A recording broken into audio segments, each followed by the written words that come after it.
I'm on the board, obviously, of the Pan-Regional Partnership, and I've led on the environment since it was the ARC, since 2018, when I became leader of South Cambridgeshire District Council. And forgive me if you've heard me say this bit before, if you were here last year. But prior to becoming leader of the council, I went to the launch of the NIC's vision for the Oxcam ARC.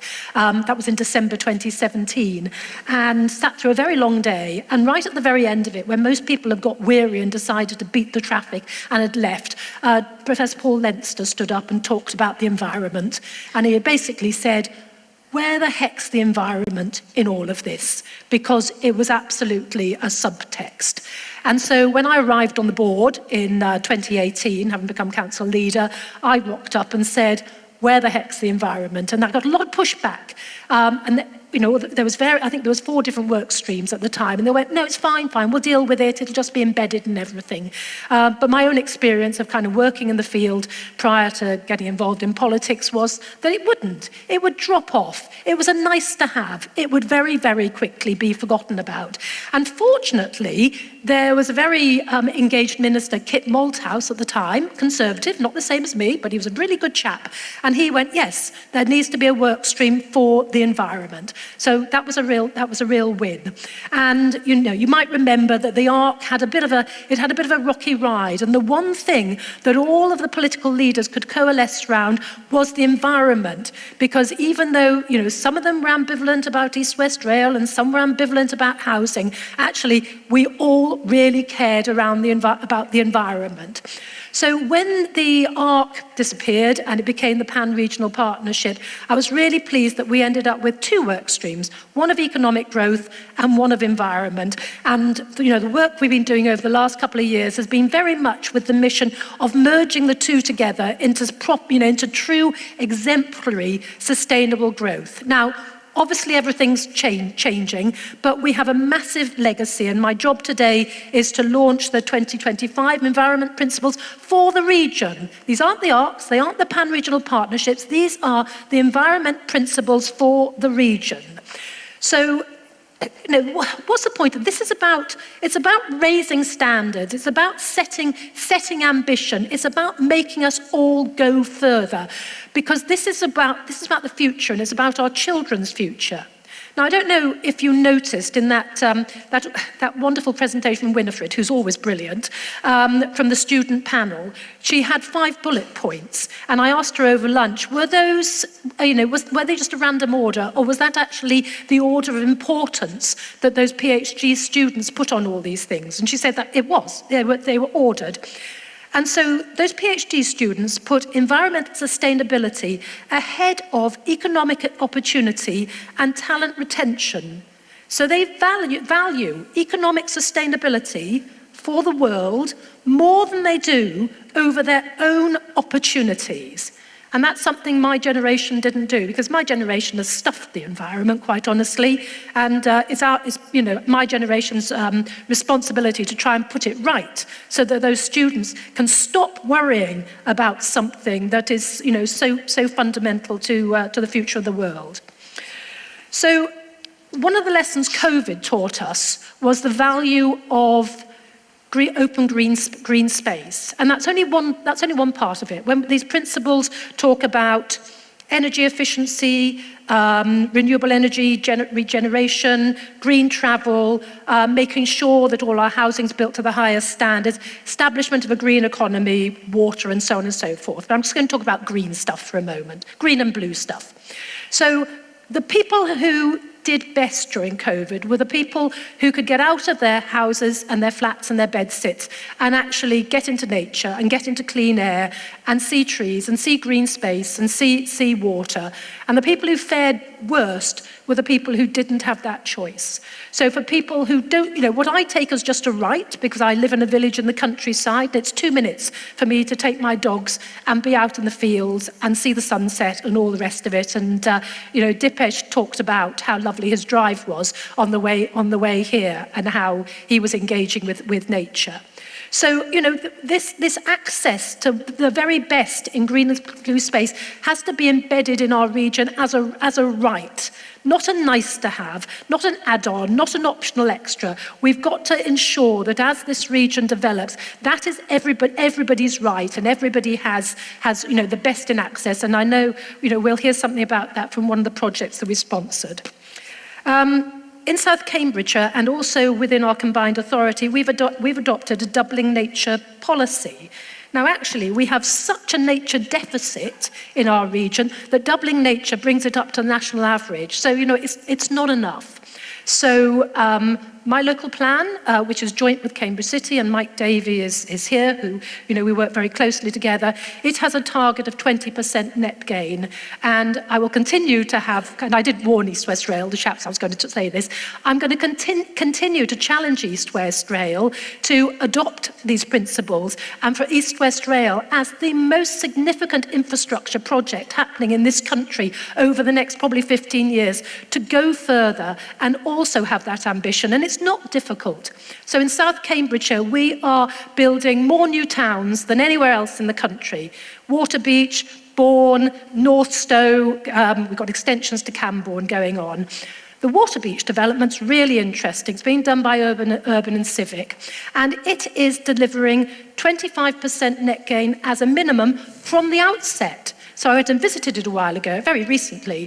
There was only a few houses up, but they had taken the landscape, and instead of changing the landscape, they'd worked with it. So where there was dips in the ground, there was lovely water features, but with huge biodiversity net gain. There was the best children's playground I've ever seen, all based around nature, but also fully disability access compliant, not just for children, but also for their carers as well. There was fantastic cycleways and footpaths linking the existing communities with the new one. So, they were doing that from the outset, and all it takes is thought and planning. I don't believe it takes a vast amount of money, and I think we use finance as an excuse for not doing enough again and again. And we have to start thinking that we've got to stop talking about mitigation. I get very cross in the meetings I sit in, which are numerous, where people are saying, well, we're going to mitigate for this.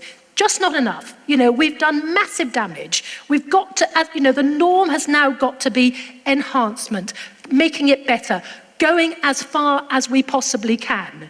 Long gone are the days where mitigation is sufficient.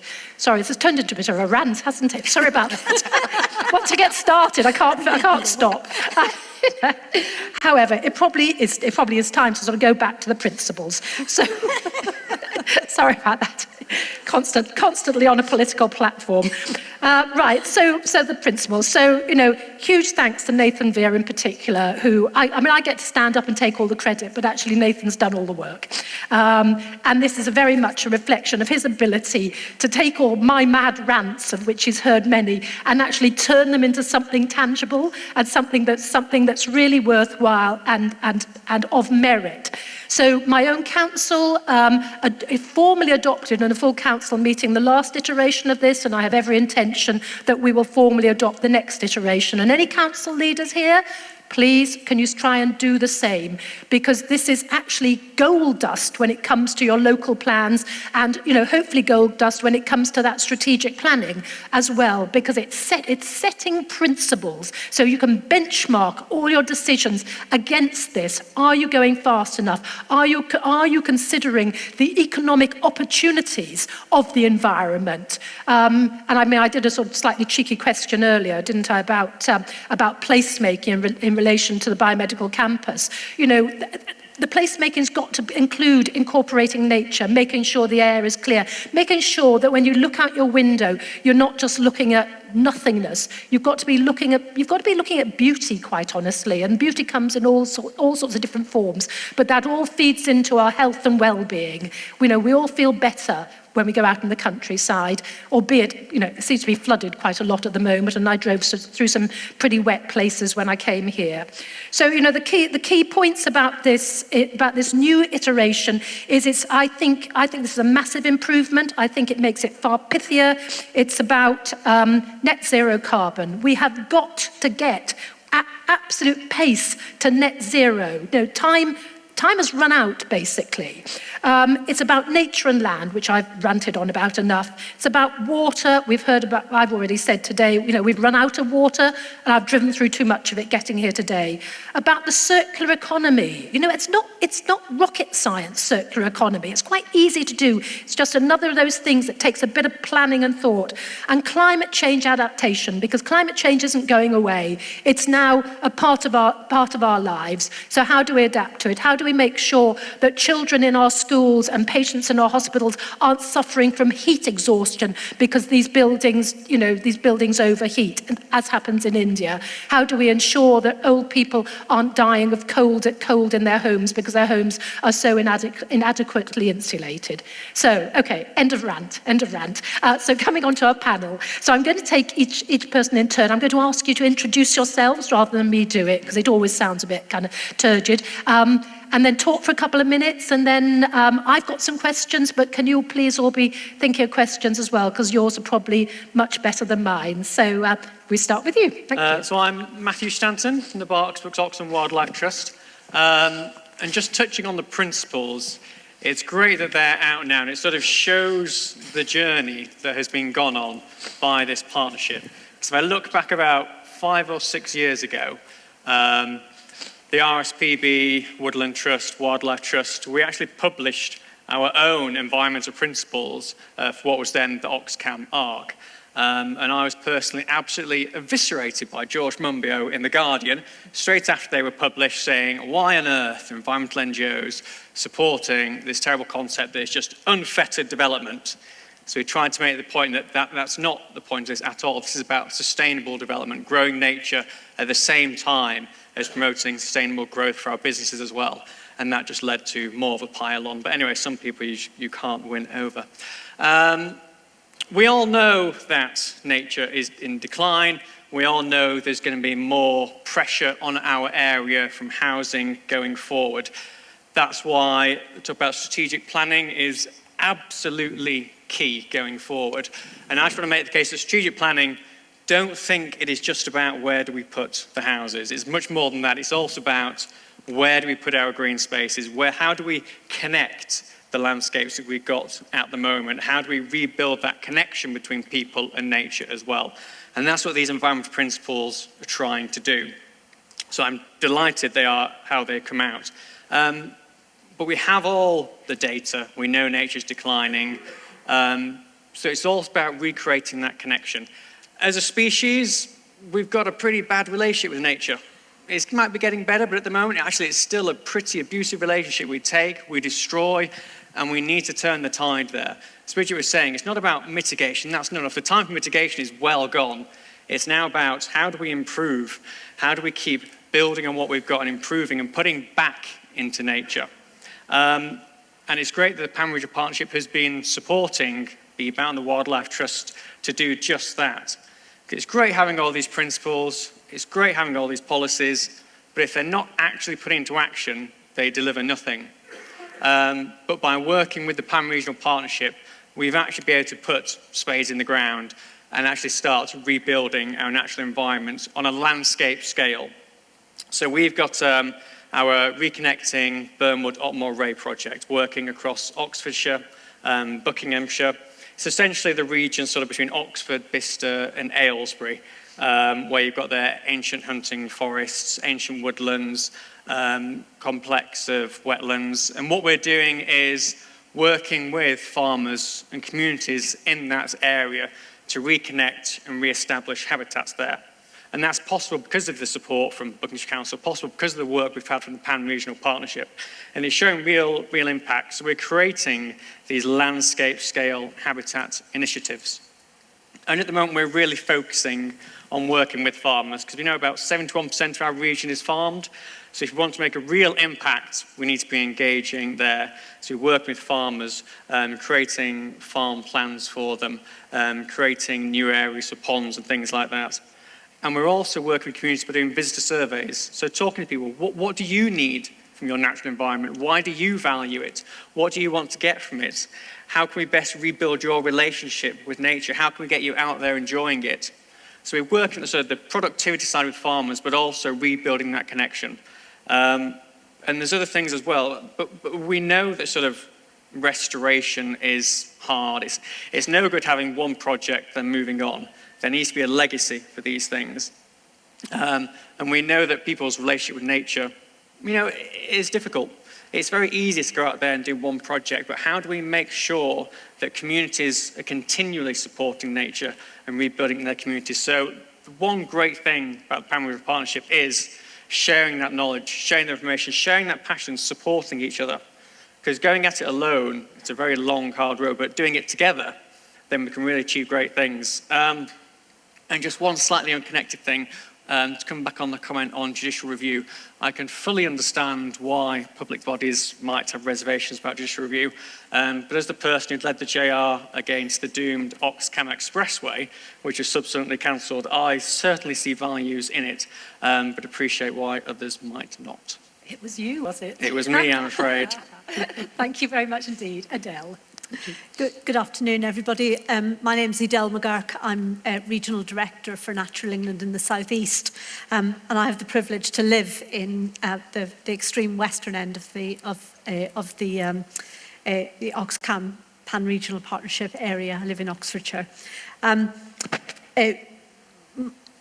my role, I'm overseeing Natural England's operations and some partnerships across the region focused on nature recovery, but I also play a lead role nationally on our Connecting People with Nature programme, which is, I think, it's come up several times in what both Bridget and Matthew have said.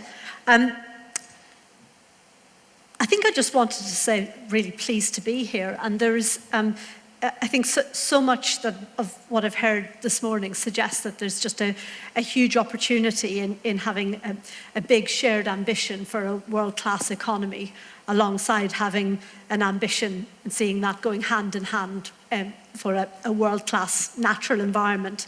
And I think that point's been made really eloquently several times this morning in the various speeches and panel sessions.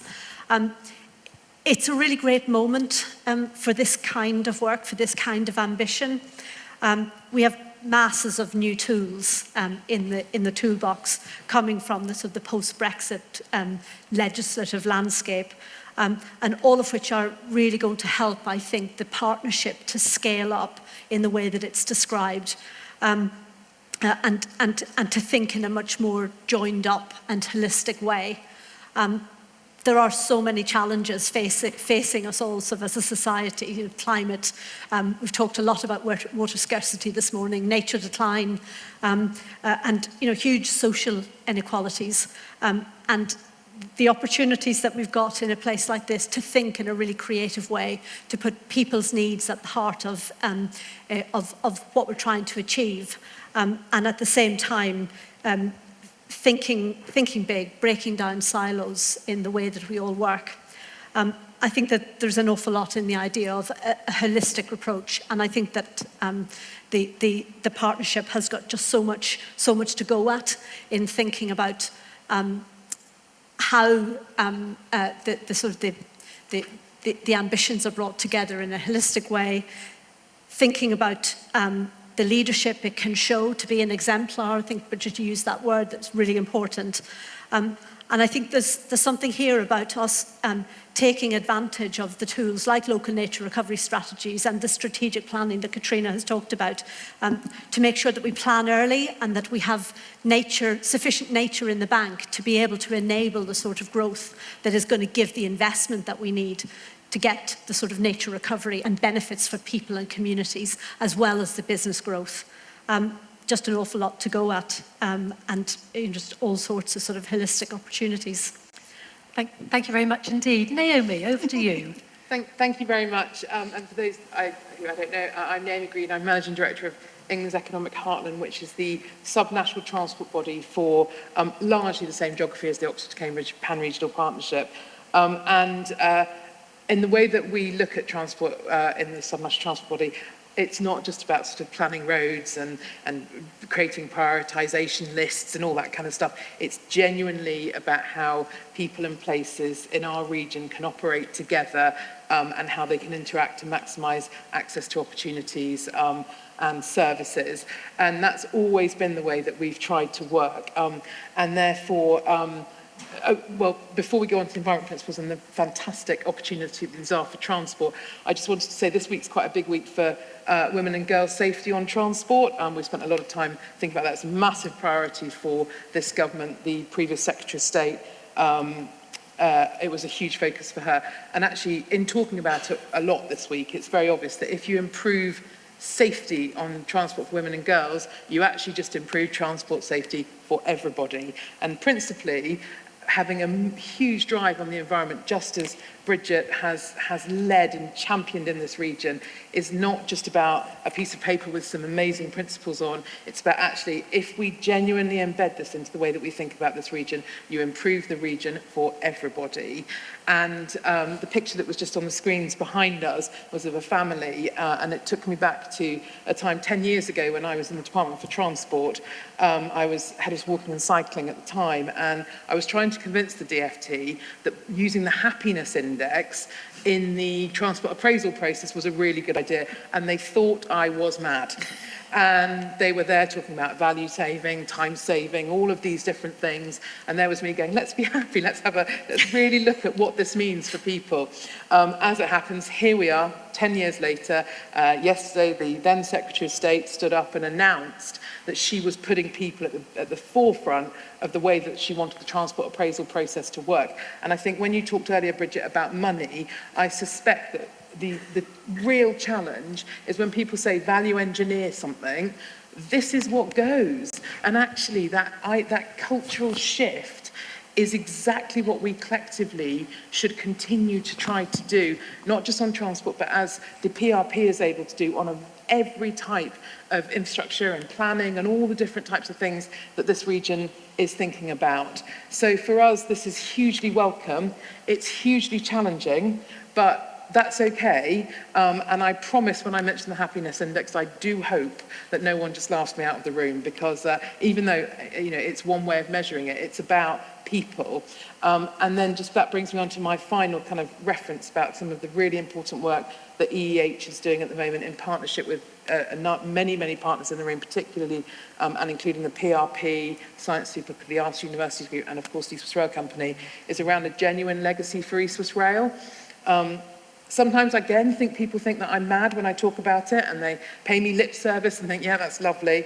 But this is a genuine thing that we need to get right. It's about looking at East West Rail as a railway, yes, for the economic kind of growth of the region, the economic opportunity of the country, but actually for residents and communities within this region, allowing them to have greater access to the opportunities and services that are absolutely available. And as part of that, access to our green space, access to cultural and heritage assets, and the added, the most important thing for many communities, and indeed our leaders in this region, is actually about the legacy of East West Rail. So we've done a huge amount of work. There's a brochure at the back of the room talking about some of the key things that we're trying to achieve through East West Rail to embed that legacy of the project for our communities and residents within this region, as well as all of the big national benefits of a scheme like that.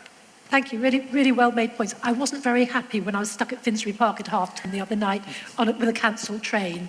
But joking apart, I mean, I have young people in my village who cannot access apprenticeships because there's no public transport and mum and dad use the car to get to work. So absolutely. So, I know levelling up's an out of fashion word, but actually, transport is a real way of dealing with serious inequalities. And I think it's probably the best way to deal with a lot of inequalities.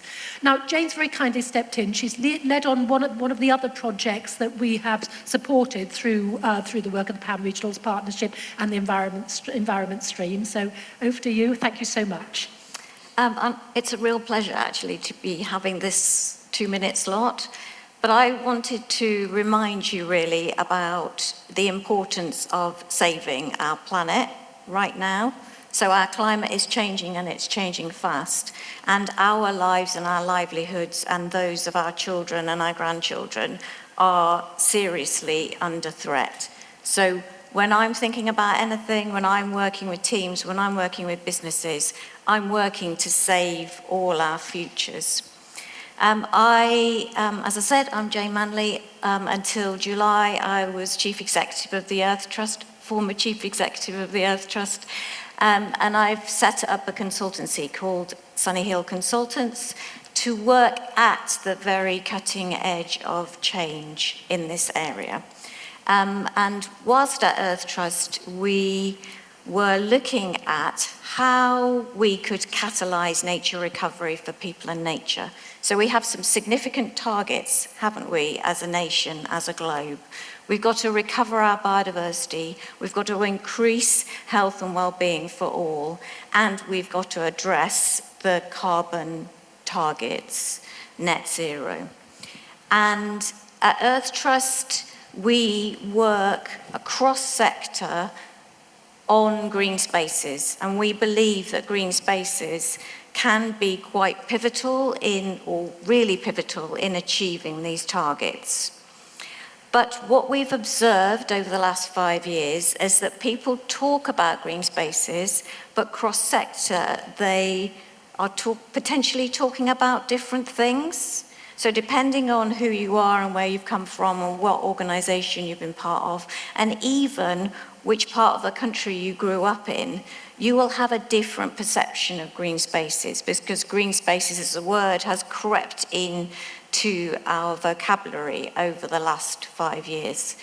And the question we had at Earth Trust was, is that correct? Do we have an overarching understanding of green spaces that we all own and we all work towards? Or actually, when you get under the surface of it, are we talking about slightly different things depending on which community we're in and what we're aiming to achieve? So we're really grateful to Natural England and the partnership for supporting this small piece of research that was really hoping to get under the skin of whether this research question was real or whether it was perceived. And actually we found a lot more that will be hugely transformational through the last 4 or 5 months of work. Our research partners, I have to say, are Three Keel and have been really excellent in terms of running this study. So what we found is that there are differences, and quite significant differences, in terms of how people think about green spaces and what they actually do on those green spaces. But importantly, there is huge transformational potential if we had an overarching cohesive framework that was owned and understood, locally place-based frameworks building to national frameworks that would enable significant delivery and change in delivery, both for nature recovery and for people's health and well-being.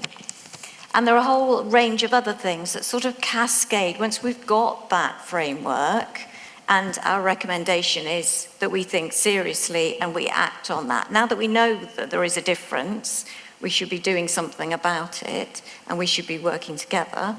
But now that we know there is a difference, there's a whole range of benefits that cascade once we have that framework, and a whole range of things that we begin to think differently about and really explore a different future. So some of the things, and I'll have to refer to the research report. So the power of a cross-sector network. I know a network of networks has been mentioned already today, but the power of having a green space sector or network of nectars. I don't know what I'm saying. You know what I mean. The cohesive framework that I'm talking about, we begin to think very differently about financial solutions to nature recovery when we think in this way, when we think about green spaces as being an enabler and a deliverer of all these targets. And really important, and one of the things that came out from all our conversations and all our research was the need to be thinking comprehensively and talking comprehensively about the balance between nature recovery, the offer of green spaces, but also the impact of people and nature and the impact on people's communities' health and well-being as a result of thinking in this way. Thank you. So we have a stand, so I know you're all probably wanting to get away, but please do come and talk to Verity or I afterwards. Thank you very much indeed. Okay, so I'll kick off with some questions. Actually, if I could just pick up a strategic planning question to start with Catriona. So, we're having discussions with Matthew Pennycock. Obviously, there's a big government focus on Greater Cambridge at the moment, and their ambitions are for upwards of 150,000 houses or more there. And you talked about 1.5 million. That's fine and dandy, but we are still building houses that will need to be retrofitted in less than 5 years' time. So we're building houses which are arguably damaging to the environment. What can we do regionally to put a stop to that, to make sure that every house we built is built to net zero standards, passive house standards, so that we won't have the added sort of carbon burden of then having to retrofit them, because it is a bit of an outrage. We are involved in a joint venture to do a small development of our own, and we want the affordable housing, which is 40% of it, to be built to passive house standards. So that we're having to pay for that, because developers won't until they're mandated to do it. So how do we take that argument forward so we stop building houses that have to be retrofitted? Yeah, that's a really good question. I think I'll just point back to the systems approach to solving the housing crisis. Again, it's not just about building new high quality development. It's about, as you say, improving the stock that we've got at the moment. And one of the big dilemmas we've got is that, registered providers for affordable housing are not providing any affordable housing because they're spending all the money they've got on retrofitting, bringing them up to the new standards, which is absolutely right. But I think there is a balance to be struck between where the money goes on this. And I think a lot of the money, frankly, around the retrofit side of things, is going to have to come from the public sector. And this gets back to the point about 1.5 million new homes. The government has sort of thrown down the gauntlet now to the developers. They've said, we've given you all you want. Over to you now. You build these houses, you make sure they're high quality. There's lots of debate around making sure that we are not in a position in 50 years' time where we go back to the houses that are built today to spend all the money on retrofitting. We have to build high quality development. So there isn't an argument, there isn't really an answer to this. We might see something in the NPPF around retrofit, a bit harder line on retrofit. I'm really hoping in the new National Development Management policies that come out next year, there will be a very hard line on retrofit as well, and managing existing stock through the development management process. But unless we tackle the housing crisis on every level, it's about health, it's about the environment, it's about everything, and we tackle it all different ways, then we're not going to solve anything. No. And it's also about the cost of living, because if we're building energy efficient houses, then people get to spend less of their income on their utility bills. Yep. Thank you very much. Now, Naomi, can I just ask you about air quality? So, we were hugely relieved to hear when the East West Rail was not going to be diesel, because actually I think, if they were going to pursue with diesel, I think, we would all have been JRing everybody right, left and centre. So, that is a very good news story. But, there's so much more to do. So, we still have, we've heard that East West Rail is going to be fairly light touch on freight so far. In Cambridgeshire, we have 25% higher carbon emissions than the national average, and that's because of traffic, and that's mainly because of freight. So, what more should we be doing on a regional basis to starting to impact positively on air quality? And that figure, Bridget, that you referred to in terms of the carbon emissions in Cambridgeshire is largely replicated across the whole region. Okay. It's around, actually slightly higher, it's about 30% and higher than the national average for carbon emissions from transport across the region. So that's really serious, and you're absolutely right on the freight side. For me, I will say this, and for those in the room who kind of have worked with us on this, you'll know that this is going to come. There are some really obvious things. Number one is the investment in Ely Junction, which is a rail freight, it's a small rail scheme that unlocks a huge amount of potential for putting freight on rail. For those who work in the freight sector, they will say putting freight onto rail is not the only answer because of the nature of different types of demands, and therefore we do need to work more closely with the freight sector to look at alternative fuels for freight as well. And that's not just about the freight sector; it's about power supply and all the other matters. But actually, when you're thinking about a lot of the growth in this region, as well as freight, we have the opportunity to build in sustainable transport solutions. And I spend quite a bit of time looking at kind of transport to support new housing, and there really are not many, if any, examples in this country of best practice on this at all. And it's just such a shame.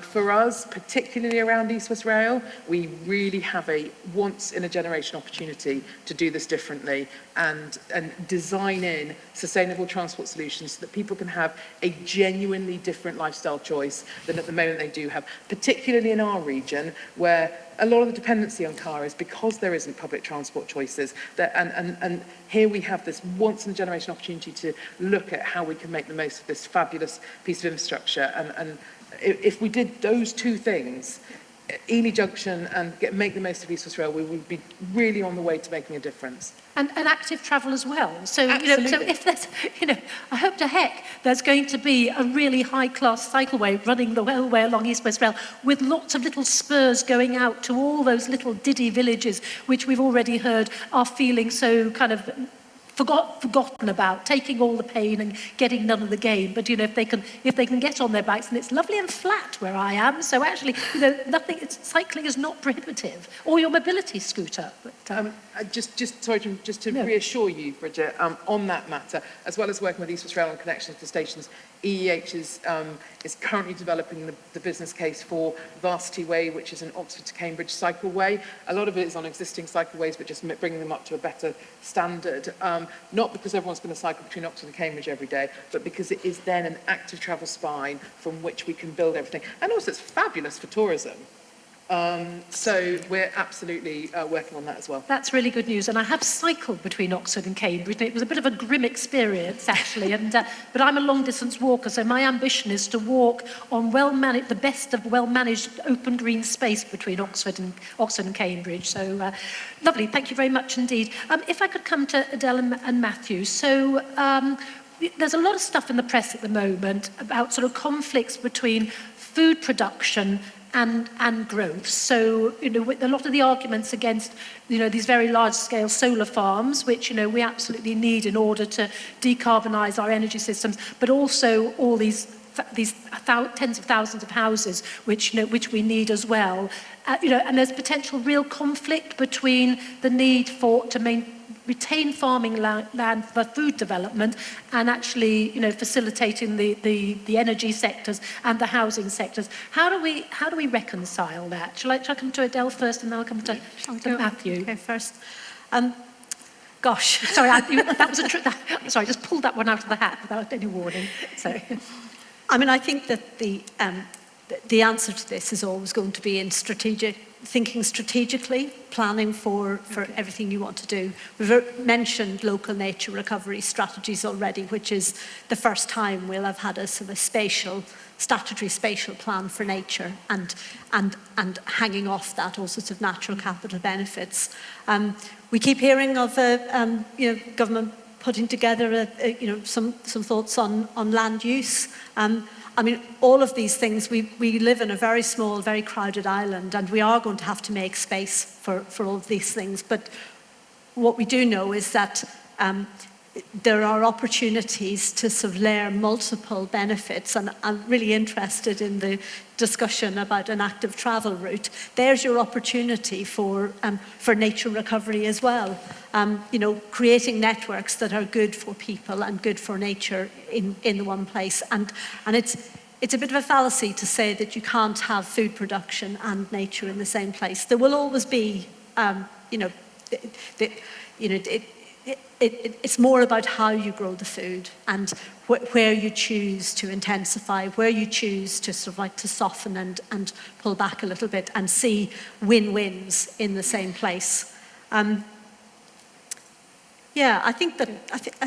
Okay. Yeah. So strategic planning and looking at innovative ways of food growth that accommodates other Yeah. things. Matthew. Yeah, it's about locations, the way you're doing it. So, for example, the work that we're doing with farmers across the region now, as part of our work with Pamela Partnership, that's largely looking at sort of grade 4, grade 5 agricultural lands, the lower quality land. But also on any farmland, you can always improve for nature. Try reduce your inputs, fewer pesticides, and then be looking at improving your hedgerows and things like that. Talk to my colleagues over at Future Nature over there. They can give you all the farm advice you need. But yeah, the two can be done harmoniously. With the solar farms, again, it's about location. Don't put them on existing great areas for nature. But if you've got some poor quality agricultural land that's not particularly productive, that's probably a better place for something like a solar farm. And solar farms have their problems, but can be good for nature as well. If you use the right seed mixes, you can have grazing there as well. It's about how the panels are arranged so you don't look like a lake and you've got birds crashing into them. So it's all about having the proper planning done in advance. And again, it all comes out to that strategic planning point, do the right things in the right places. Thank you. So in areas like mine, where I think every field is a grade A field, but you know, we are facing an energy crisis as well. You know, there are some very difficult decisions to make. So, Katrin, do you want to just comment on, you know, how that can be accommodated for within strategic planning, so that we know we're not being JR'd all the time, we're not having these rows because it's been properly planned. Yeah, and one of the big challenges for the sort of new generation of strategic plans is how we marry up national infrastructure needs as well as the very local needs. And I think the energy side of things is hugely important, not just in terms of energy infrastructure at that scale, but there's conversations going on around utilities, and anybody that, you know, is a developer in the room knows that, you know, just getting the utility companies, particularly around electricity, sort of literally plugged in to new development is a really hard, because they don't take a long-term view.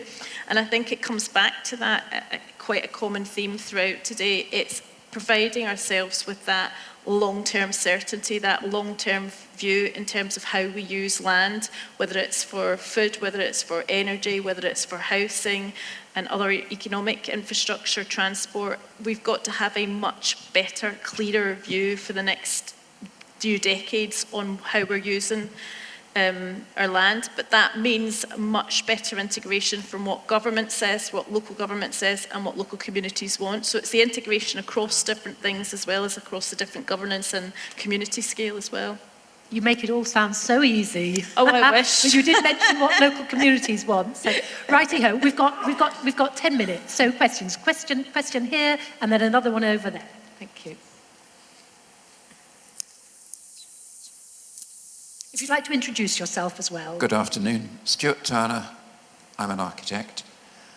I'm very pleased to see that the update of the environmental principles has come through and has been presented at this conference, because I think that is significant. Close your mouth, please. I think that is significant.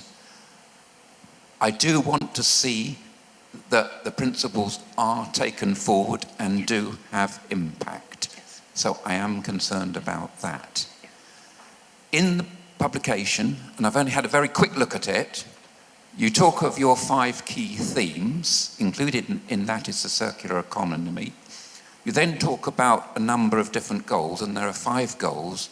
Looking at number 4, maximize the economic value of materials, minimize the environmental impact of material use. I'm pleased to see that we see a crossover to the built environment, but I do question just a little bit, have we gone far enough with the whole question over the whole question of the economy and how that fits in comfortably with sustainability. So my question, and 2 parts to it, is first of all, from as far as the new regime of the regional strategic planning is concerned, How are these principles, and this is Catriona particularly, how can we integrate these with that? The second part is very much this question of the economic model that we are conventionally working to, and whether or not we've really got to look at that. We go above the circular economy and start to look at a nature and an environment-led growth strategy. So it's a new model. Do we need a new economic model? Thank you very much. Right, anybody like to have a bash at that? Because it's not an easy question. I mean, I'll have a go, because I think it is, again, goes to the heart of what we're going to try and do with the new strategic planning frameworks. They, as I said at the start, they're about integration, and they're about looking at all the different objectives across a place, whether you're talking about the Arc or whether you're talking about Oxfordshire, whether you're talking about the, whatever geography you're looking at.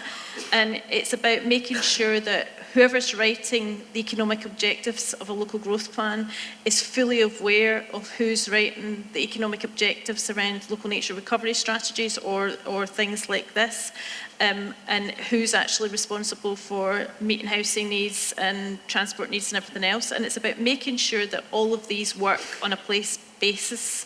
And that's fairly hard, but the first step, and it's not something we're brilliant at, but it's something if I was preparing a new strategic plan, it would be the very first step, is setting out your objectives.